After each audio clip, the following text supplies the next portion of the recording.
எம்ஜிஆர் அவர்களின் திரைப்பட வெற்றிக்கு அவரது திரைப்பட பாடல்களும் ஒரு முக்கிய காரணம் என்பதை யாரும் மறுக்க முடியாது.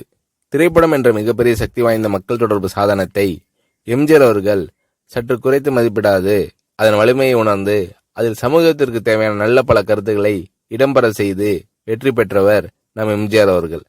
இன்றளவும் எம்ஜிஆர் அவர்களின் திரைப்பட பாடல்கள் சாகாவரம் பெற்றவையாக மக்களின் உள்ளங்களில் நீடித்து நிலை பெற்றுள்ளது என்றால், அதில் இடம்பெற்றுள்ள உன்னதமான கருத்துக்கள் என்றால் அது நிச்சயம் மிகையாகாது.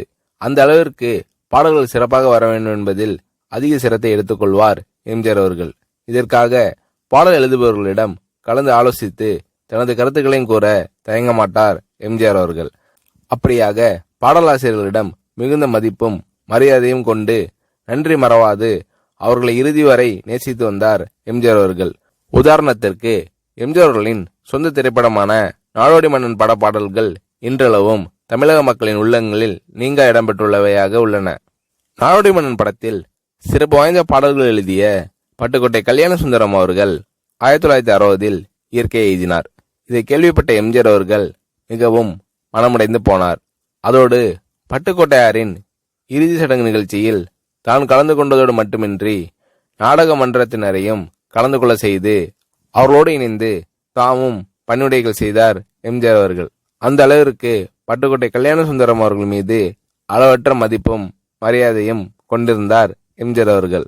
அத்துடன் மட்டுமின்றி நாடோடி மன்னன் படத்தில் பட்டுக்கோட்டையார் எழுதிய பாடல்களின் வருமானம் முழுமையும் அவரது குடும்பத்திற்கு அன்பளிப்பாக தரப்படும் என்று கூறியதோடு மற்ற தயாரிப்பாளர்களும் பட்டுக்கோட்டையார் எழுதிய பாடல்களின் மூலம் வரும் வருமானத்தை அவரது குடும்பத்திற்கே அளிக்க முன்வர வேண்டும் எனவும் கேட்டுக்கொண்டார் எம்ஜிஆர் அவர்கள்.